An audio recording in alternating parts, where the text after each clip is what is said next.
Hello, and welcome to the PSAT Summer Academy Parent Meeting presentation that was given on Tuesday night, May 3rd. We started with this humorous little cartoon to show the importance of prepping. And the good news for you is we will not be focusing on how to fill in ovals. What is PSAT? For those of you that are unfamiliar, the PSAT is a national test for juniors across the country. And it will be given on Wednesday, October 19th, 2016, for those of you that want to get that date in your calendar. That is the only date it's given, so please make sure that you keep that date open. It is a scholarship competition. It's for national merit, and that holds a lot of prestige. And so PSAT is the test that is given across the United States to level that playing field and award and honor those students that meet the requirements for the national merit. It can be considered preparation for the SAT because a lot of the skills will transfer to the SAT. However, it is not exactly like the SAT. So if you just prep for the SAT, you'll miss a few of the things on the PSAT. And it also will give you feedback on how your academic skills are coming along, what areas might be considered areas of strength versus what areas you might need to work on and grow with.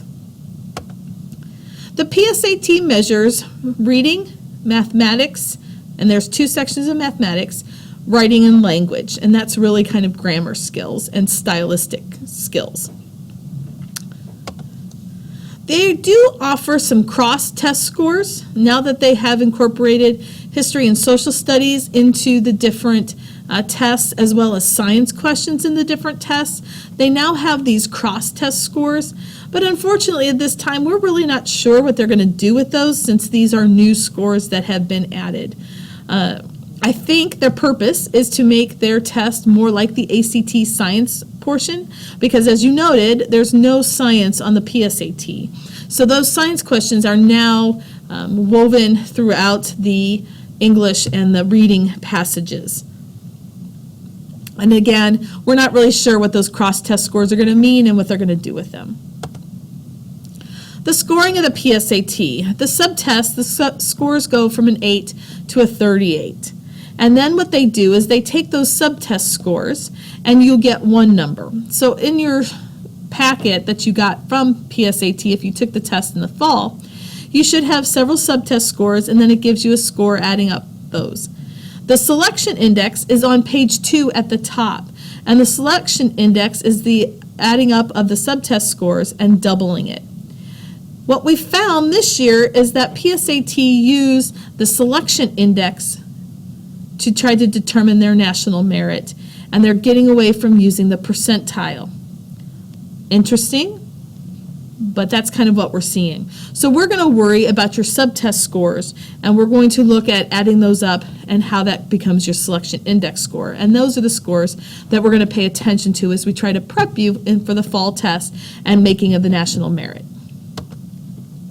There are several types of scholarships that are offered. We have the National Merit Scholarship, which is the $2,500 that many of you, I'm sure, have heard about. There's also corporations that sponsor at different levels, and there's about 2 or 3 pages in the bulletin that your student will get when he or she enrolls online for the PSAT. This packet, this bulletin, is offered in our guidance office. So you have to enroll your student for the actual test. We will not do that for the fall October test. You'll need to do that online. And then in this bulletin that you'll get when they pick them up in the counseling office, you'll get to see the different corporations that have those scholarships. The colleges also sponsor different ones, and they're at variable rates. Not all colleges do, but they are there. And they also have National Achievement Scholarship Program, and this is based on race and ethnicity, and these scholarships are also variable. We highly recommend that you do some type of prep. Your student was focused upon and chosen to be in our meeting last night because they show signs that national merit could be a real possibility for them. Thus, with just a little prep work, that might be enough to push them up and over that national merit line. So if you decide not to go with our PSAT Academy, Summer Academy program, we highly recommend that you do some type of individualized prep or private prep. There are various institutions around, various different tutoring places that have them, as well as private tutors. And if you need help with those, please let me know. My name is Cheryl Hermack, and I believe my email will be at the end of this PowerPoint. And of course, you can always look it up. I teach here at Lafayette High School. So please feel free to let me know if you want more private prep. Our PSAT Summer Academy, our class sizes are going to run about 15 students. So if your student would do better in a more one-on-one situation, you might want to do some other type of prepping. Either way, what we encourage is for your student to find out about the test, find out about those little details that he or she may not be able to find on their own. We also highly encourage you to do a couple other things to make sure that your student continues to take difficult college prep courses. If your student has been on track to be in honors and AP, certainly encourage them to do so. They don't have to take all AP or honors, but you want them to try to find their strengths, things that they enjoy, and to find those avenues to continue in those classes at a high level. We, of course, encourage test prep, which I just talked about. We also will encourage you to make sure your student does the corrections of the practice test items that they missed. We have found that this helps them learn about so many things. A lot of times they find out that they didn't know material, and that always helps to get those quick little learning gaps filled in. Most of the time, however, it's that they didn't read the question right or didn't understand what the question was trying to ask. So of course we want to correct those problems, because those are simple problems that had they just have known, they probably would have gotten the question correct. We will do that in our summer test prep, but if you don't prep with us, make sure that that's part of your prep work. And those corrections will, on the back of your student test, it'll tell you which ones you missed, and I believe you should still have the test so that you can compare those and see those. We encourage you also to do some kind of weekly practice to study some of the sample test items. I'm not saying you have to spend 10 hours every night or 10 hours once a week or anything crazy, but we just want you to keep up the skills, to remember what those questions look like. We don't want to do it for a week in June and then drop it until October. So we encourage you to continue your own practice over the summer. And of course, attendance is absolutely important. You need to make sure that you come and are at as much of your prepping work as you can be. If you have to miss, we understand, but we also know that missing that material will not mean that you will, you're missing some stuff for that prep work. So we don't want you to miss. We want you to really make a commitment to attend all those sessions. We will also be doing fall review classes for those people that attend the Summer Academy. And so we want to make sure, too, that the fall review, that you're there as well, and your attendance and efforts come back into that.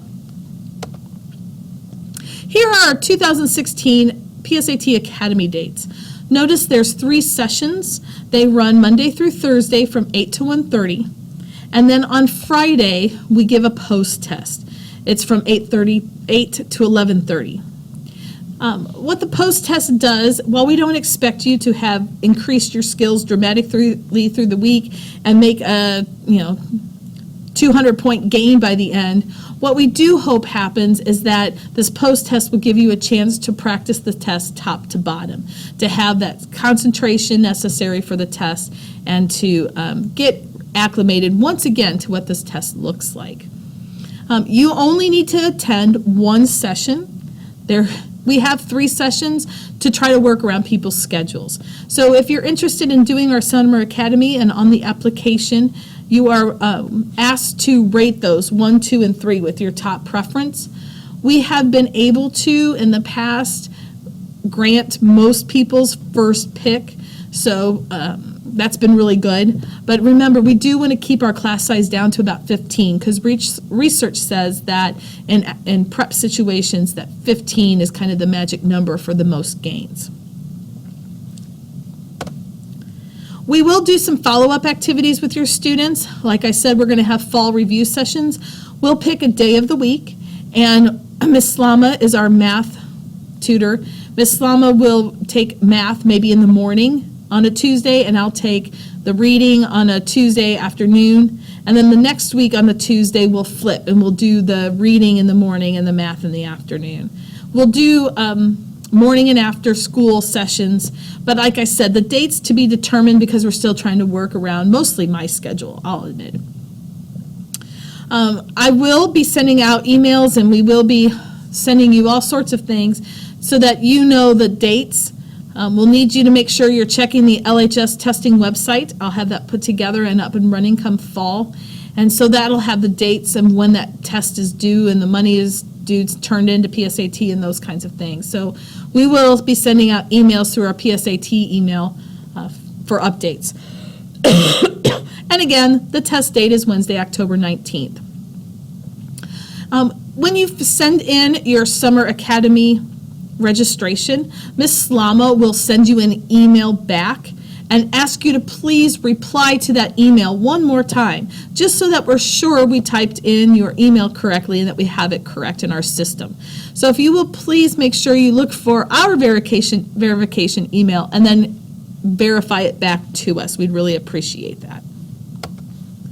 If your student has some individual concerns, for example, maybe he or she has an IEP or 504 plan, that comes with accommodations.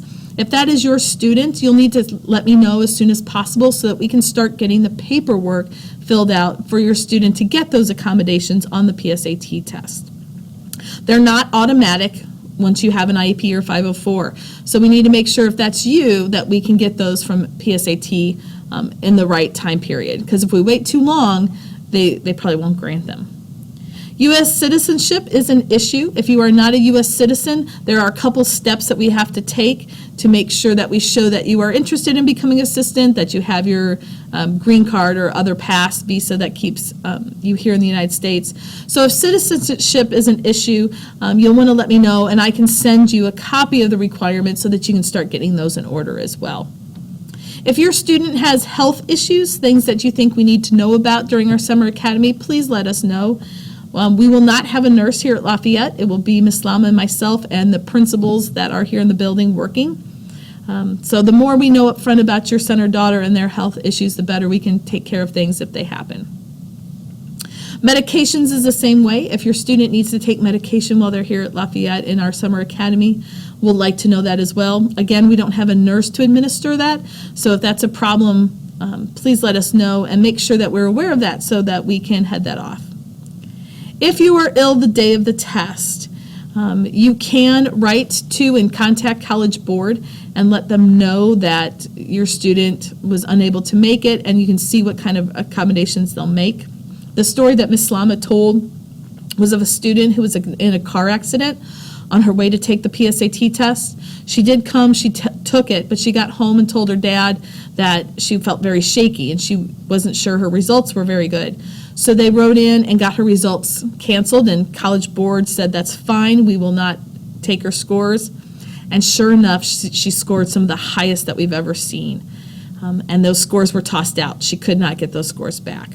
So our recommendation is, even if you're not feeling your best, just come and take the test.